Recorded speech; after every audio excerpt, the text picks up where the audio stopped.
आज हम class 7th में रुचिरा पाठ्य पुस्तक के अंतर्गत पाठ 4 हास्य बाल कवि सम्मेलनम का आधा अंश बतलाएंगे।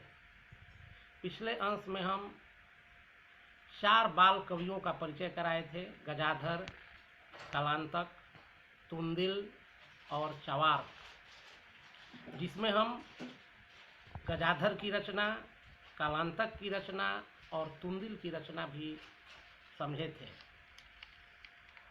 उसी में आज अगले कवि हैं चवार्क, यहीं से आज हमको पढ़ना है। 7th संस्कृत चतुर्था पाठ हास्य बाल कवि सम्मेलनम। आज हमारे अंतिम कवि हैं चवार्क।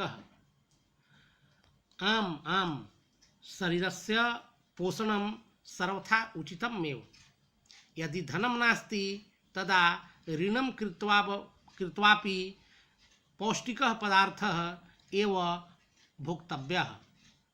तथा कथयति चवार्क कविः, यावत् जीवेत् सुखम जीवेत्, ऋणम कृत्वा घृतम पिबेत्।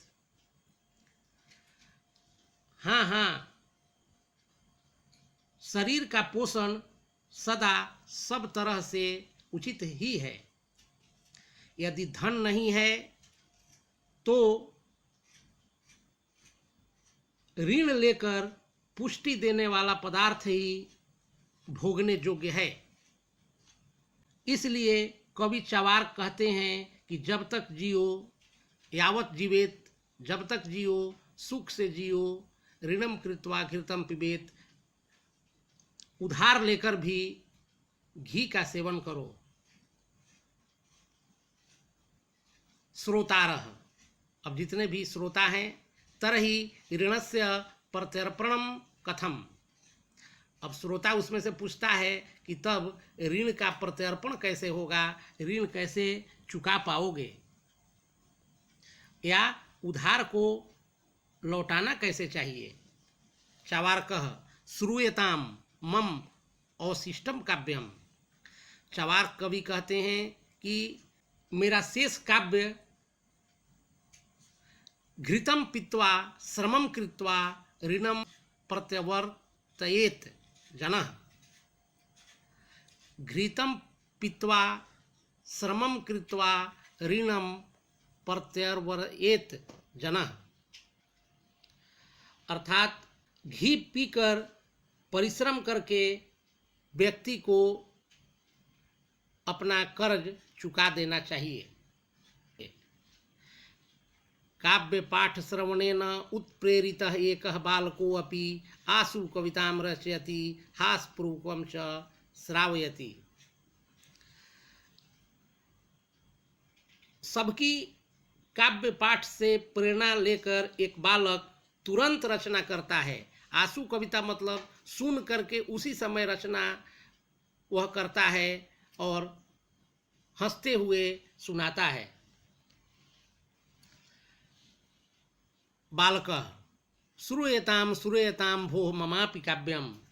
अरे सुनिए सुनिए, मेरी कविता भी सुनिए। गजाधरम कविम चैव तुंदिलः भोज्य लोलुपम, कालांतकम तथा वैद्यम चवार्कम च नमाम्यहम। अर्थात गजाधर कवि हैं और खाने के लालची तुंदिल हैं। कालांतक तथा वैद्य चवार्क को मेरा नमस्कार है। अंतिम पंक्ति है, काव्यम श्रावयित्वा हा हा हा इति कृत्वा हसति, अन्यम चापि हसन्ति, सर्वे गृहम गच्छन्ति। इस प्रकार से उस बालक की कविता को सुनकर सब लोग हाँ हाँ करके हंसते हैं और दूसरे भी हंसते हैं और सब अपने घर जाते हैं। अब इस पाठ का प्रमुख शब्दार्थ है जो पुस्तक में भी दिया हुआ है। पौष्टिकः पुष्टि देने वाला, प्रत्यर्पणम लौटाना, अवशिष्टम बचा हुआ या शेष, उत्प्रेरितः प्रेरित होकर, श्रावयति सुनाता है, भोज्य लोलुपम खाने का लोभी। धन्यवाद।